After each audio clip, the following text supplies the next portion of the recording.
اللہم صلی علی محمد وعلی آلہ وصحبہ وسلم اللہم صلی علی محمد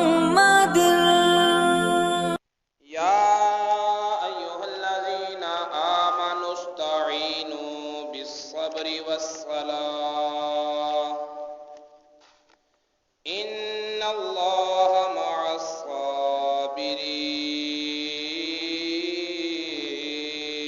الصابرين صدق الله العلي العظيم وصدق رسوله النبي الكريم نحن على ذلك من الشاهدين والشاكرين والحمد لله رب العالمين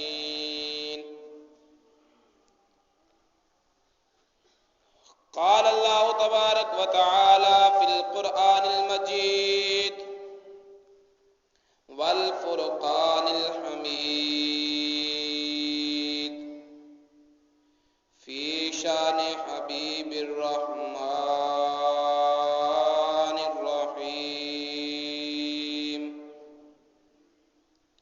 إن الله وملائكته يصلون على النبي يا أيها الذين آمنوا صلوا عليه وسلموا تسليما الصلاة والسلام عليك يا سيدي يا رسول الله وعلى آلك وأصحابك يا حبيب الله الصلاة والسلام عليك يا سيدي يا رسول الله وعلى آلك وأصحابك يا رحمة للعالمين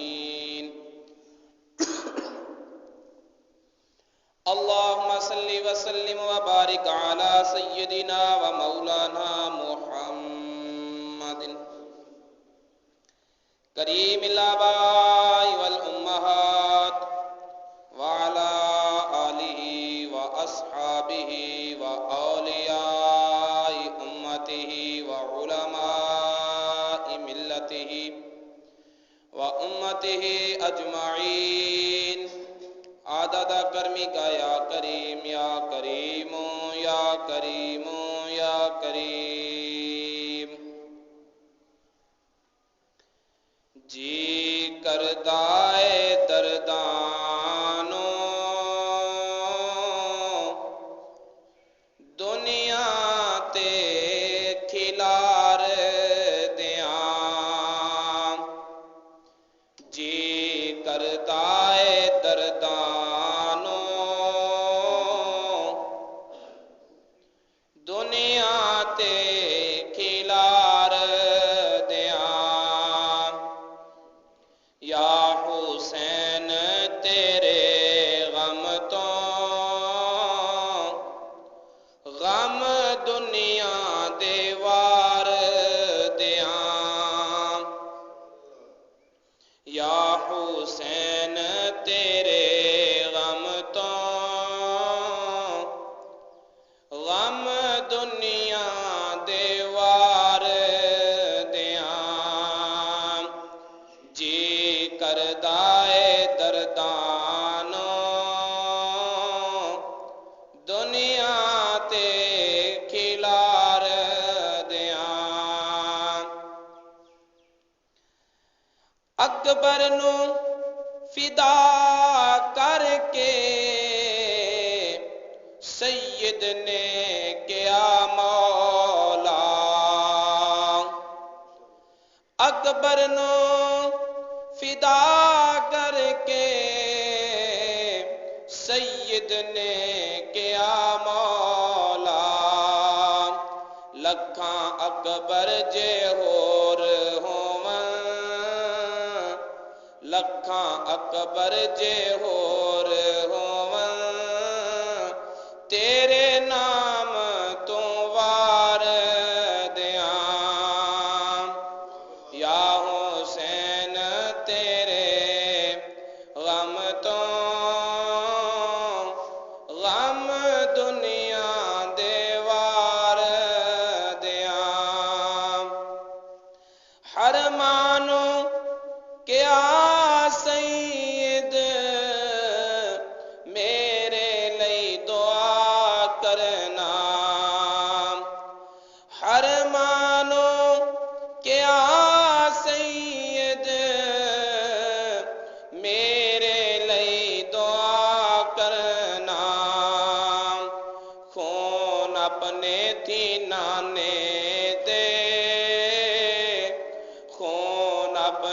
تینانے دے گلشن نو نکھار دیاں جے کردائے دردانو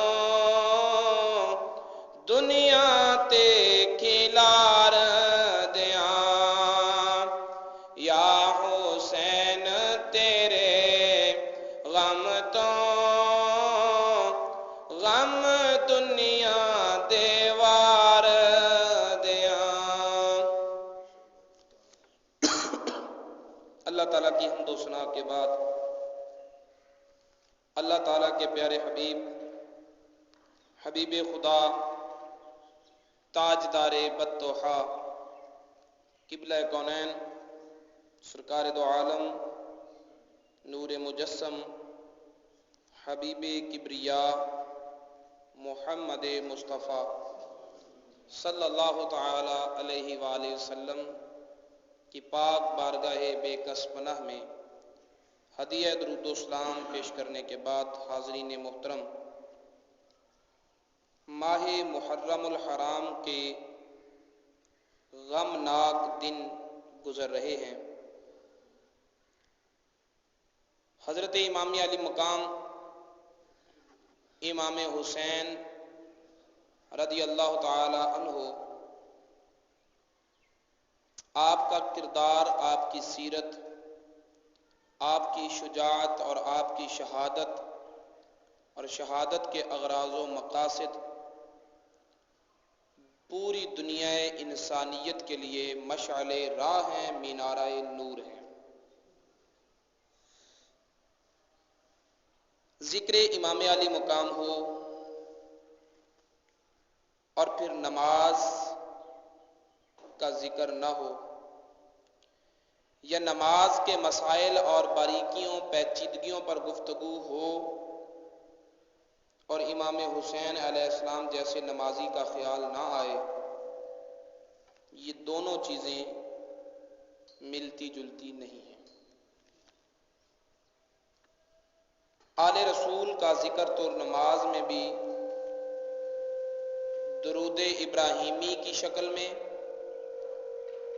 اور تشہد میں صیغہ سلام کی صورت میں السلام علینا وعلی عباد اللہ الصالحین، تو صالحین میں اہل بیت اطہار بھی ہیں جن کی صالحیت پر قرآن گواہ ہے، وَيُطَهِّرُكُمْ تَطْهِيرًا۔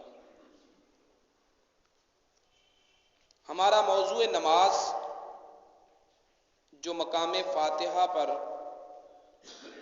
سلسلہ در سلسلہ سفر طے کرتا ہوا پہنچا، اور آج کا جمعۃ المبارک جو امام علی مقام کی یادوں کو اپنے دامن میں سمیٹے ہوئے ہے،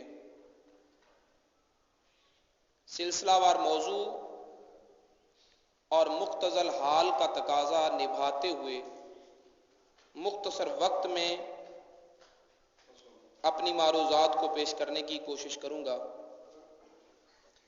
ربط قائم کرنے کے لیے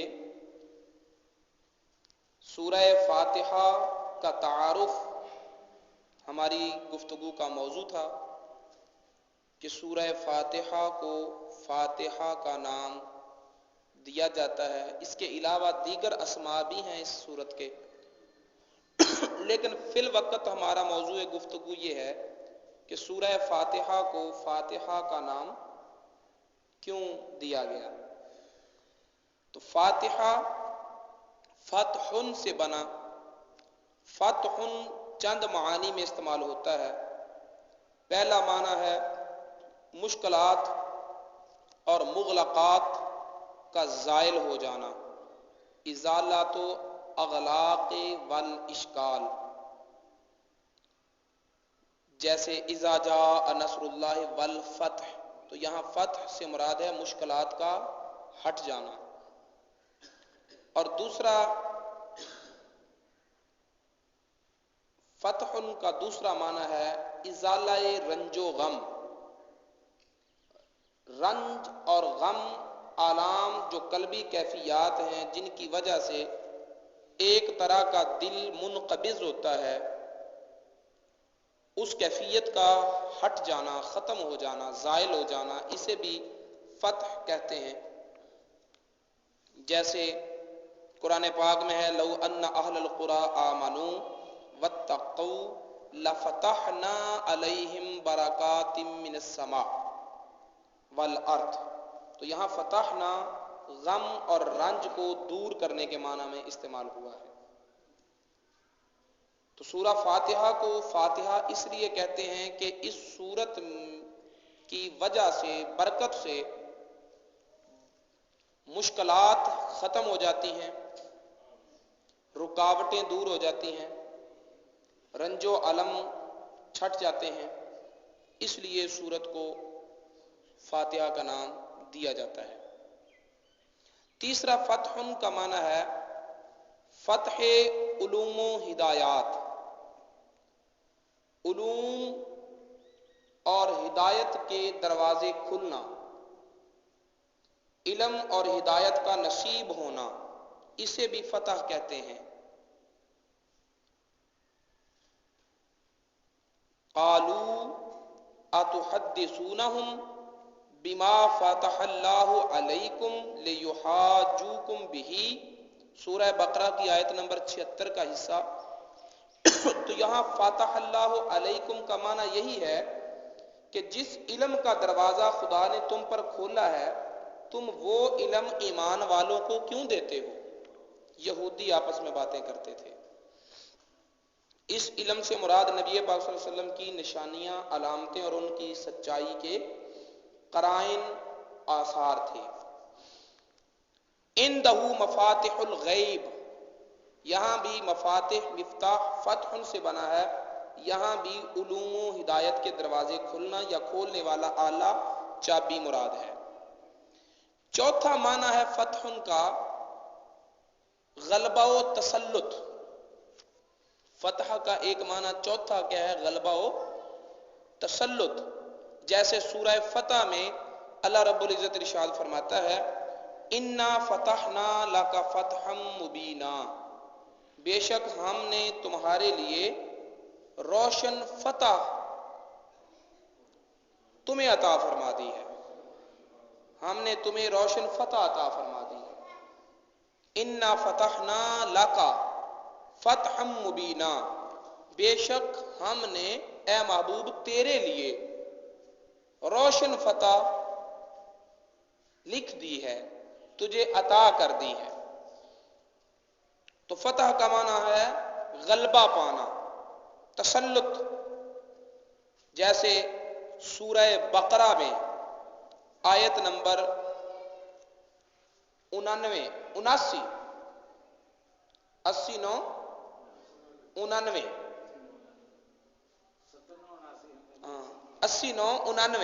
ایک کم 90، اس آیت میں اللہ رب العزت ارشاد فرماتا ہے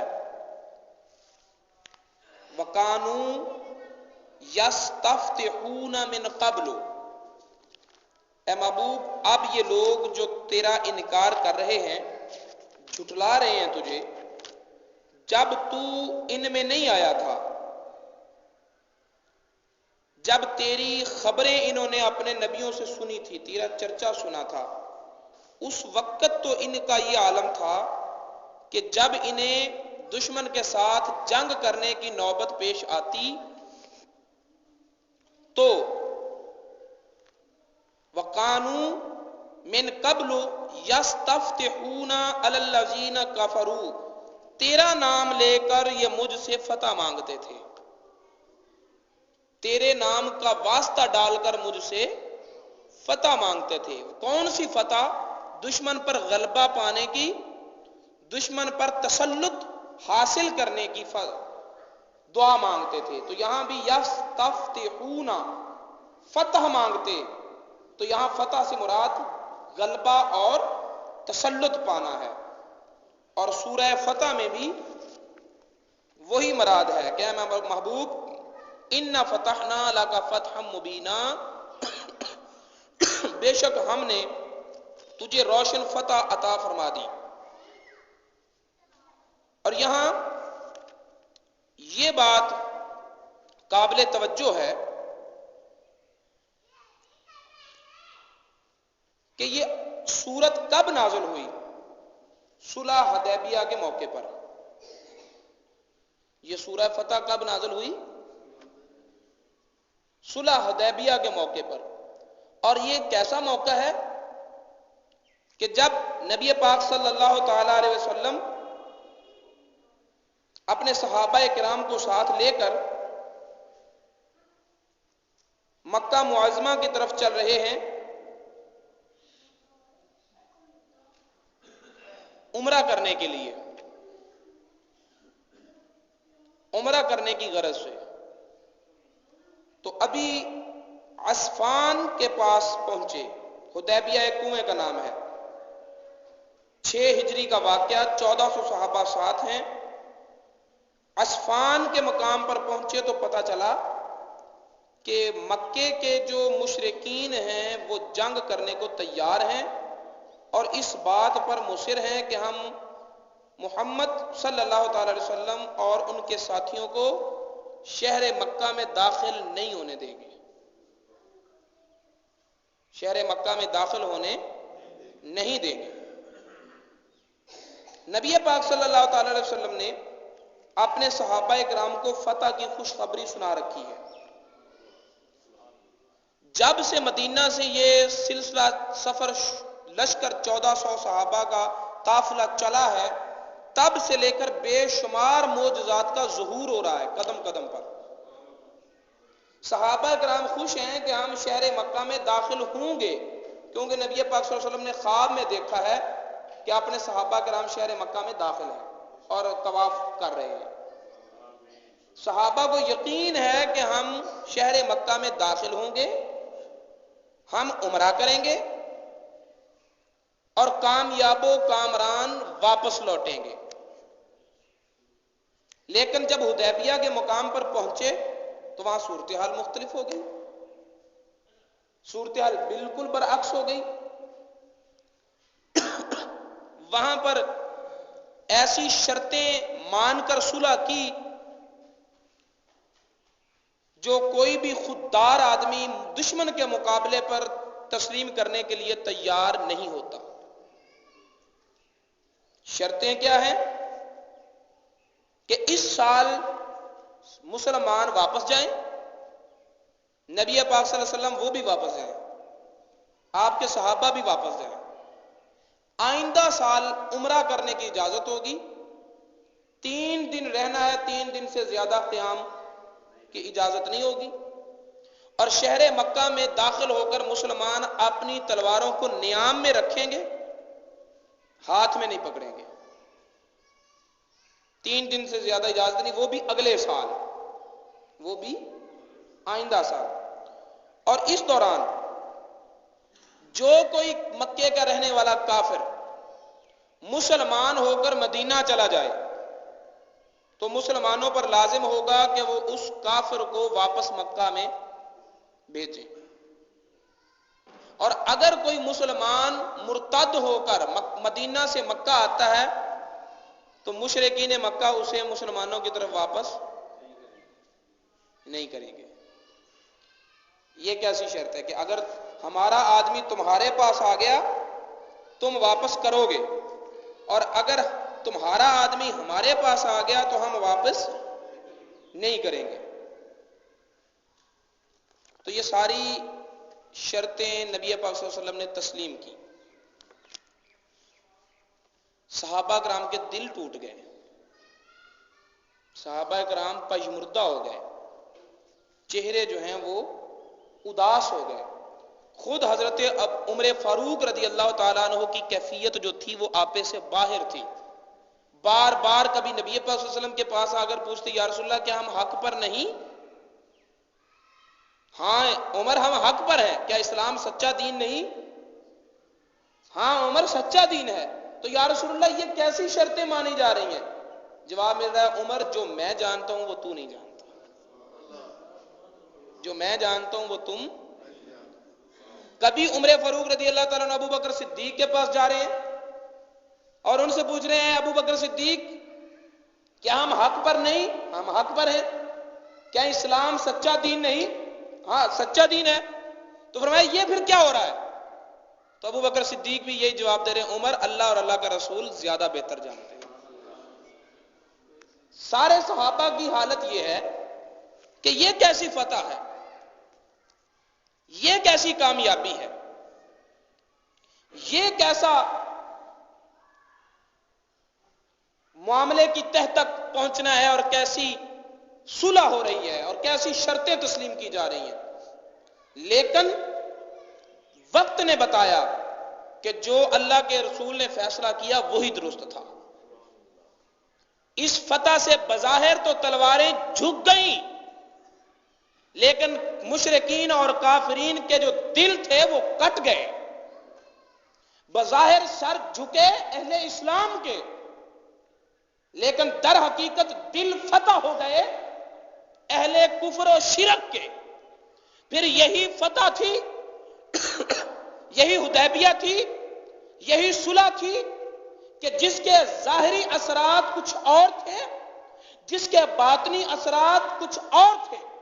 اور باطنی اثرات نے کیا کیا کہ فقط 2 سال گزرے تھے کہ 2 سال کے بعد ایسا انقلاب آیا کہ نہ تلوار چلانا پڑی، نہ نیزے پھینکنے پڑے، نہ تیر برسانے پڑے.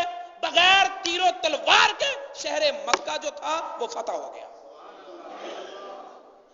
شہر مکہ کی فتح اسی صلح کا پس منظر ہے. یہی صلح شہر فتح مکہ کی بنیاد ہے. تو اللہ رب العزت نے اس موقع پر جب صحابہ پریشان ہیں، جب عمر فاروق رضی اللہ تعالیٰ عنہ وہ بھی منتشر ہیں کہ یہ کیسی صلح ہے، یہ کیسے حالات ہیں، ان حالات میں اللہ تعالیٰ نے یہ سورہ فتح نازل فرمائی اور فرمایا انا فتحنا لک فتحا مبینا. اے محبوب بظاہر تم ان کی باتیں مان رہے ہو، لیکن در حقیقت ہم تمہیں فتح عظیم عطا فرما رہے ہیں. در حقیقت در شکل اور صورت کے اعتبار سے، ظاہر کے اعتبار سے تم ان کی شرطیں تسلیم کر رہے ہو، اور حقیقت کے اعتبار سے فتح عظیم، فتح مبین یہ تمہارے نام لکھ دی گئی ہے. بعین ہی اسی حقیقت کو دیکھو کہ نبی پاک صلی اللہ علیہ وسلم نے جو فرما دیا کہ حسین منی و انا من الحسین، حسین مجھ سے ہے، میں حسین سے ہوں. ایسے ہی حالات امام حسین علیہ السلام پر پیدا ہوئے. کربلا کے منظر کو دیکھیں تو بظاہر اہل بیت کا بچہ بچہ شہید ہو گیا. علی اکبر شہید ہو گئے، علی اصغر شہید ہو گئے، اونو محمد شہید ہو گئے، حضرت عباس کے بازو کٹ گئے، شہادت کا جام نوش فرما گئے، لیکن انہیں پانی کا گھونٹ نہ ملا. ظاہری حالات میں ادھر آزمائش ہے، لیکن اگر حقیقت کی نگاہ میں دیکھیں تو یزید مٹ گیا اور امام حسین کو اللہ نے فتح عظیم عطا فرما دی. رہتی دنیا تک اگر نام ہے تو حسین کا، کیونکہ وہ تلواریں چلا رہے ہیں، وہ تیر برسا رہے ہیں، وہ نیزے پھینک رہے ہیں، وہ نیزے پھینکنے میں مصروف ہیں، وہ تیروں کا نشانہ بنانے میں لگے ہوئے ہیں، اور ادھر میرے حسین سجدہ نماز کو درست کرنے میں لگے ہوئے ہیں. ان کے پیش نظر تخت ہے، تاج ہے، حکومت ہے، سلطنت ہے، دنیا کا مال و متاع ہے، اور امام حسین علیہ السلام کے پیش نظر خدا کا فرمان ہے کہ یا ایھا الذین آمنوا استعینوا بالصبر والصلاۃ. جب حالات تنگ آ جائیں، جب مشکلات بادلوں کی طرح سر پہ منڈلانے لگے، تو پھر اہل ایمان تمہیں خدا کا حکم ہے کہ صبر اختیار کرو، نماز میں جھک جاؤ. یا ایھا الذین آمنوا استعینوا بالصبر والصلاۃ. اے ایمان والو صبر کے ساتھ اور نماز سے مدد مانگو. تو امام حسین علیہ السلام کے سامنے کردار مصطفی ہے صلی اللہ تعالی وسلم.